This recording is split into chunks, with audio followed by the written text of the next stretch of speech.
pour nous, la revalorisation des personnels, elle doit être sans contrepartie. C'est-à-dire qu'on ne doit pas nous demander quelque chose en plus pour espérer obtenir une revalorisation. Aujourd'hui, on est finalement dans une situation salariale qui est synonyme de déclassement, qui est synonyme de paupérisation.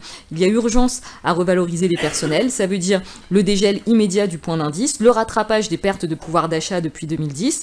Si on regarde par exemple pour un certifié, une augmentation immédiate de 5% du point d'indice avec l'ajout de 70 points pour tous, ça ferait 250 € de plus pour un stagiaire, 300 € de plus pour un professeur qui est au 6e ou au 7e échelon. Voilà des mesures qui doivent être prises le plus rapidement possible en inscrivant ensuite cette revalorisation sur le court et le moyen terme tout au long du quinquennat. En tout cas, c'est une exigence très forte du SNES-FSU et c'est celle qu'on portera très rapidement auprès du nouveau pouvoir en place.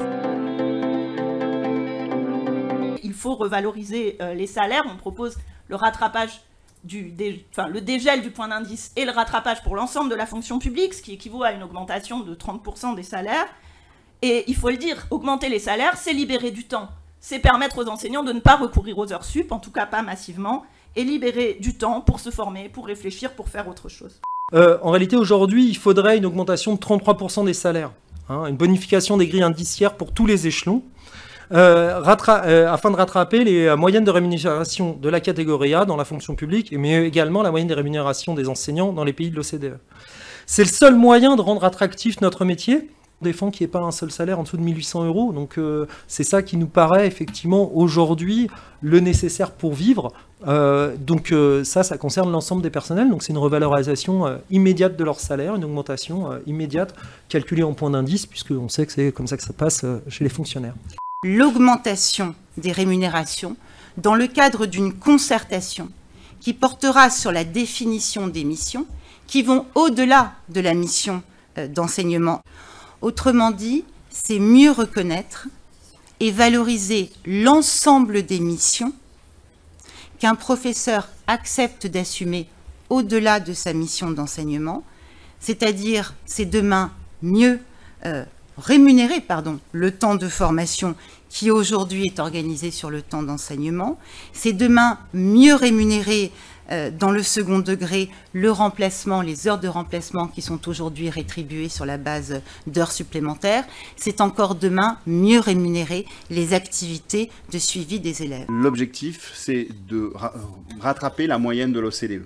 Donc ça veut dire, ce qu'on a annoncé, c'est d'avoir une augmentation dès la rentrée de plus 10% pour l'ensemble des salaires des professeurs. Ensuite, la progression, elle va plutôt concerner ceux qui sont en début, en milieu de carrière, qui sont en dessous de cette moyenne de l'OCDE. Parce qu'on a aussi des enseignants qui sont au-dessus de ces moyennes, tant mieux pour eux.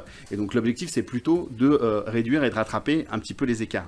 Le programme de Nathalie Arthaud, c'est pas de salaire en dessous de 2 000 €. Ça vaut pour tout le personnel du système éducatif, évidemment, et des augmentations de salaire de plusieurs centaines d'euros pour les autres.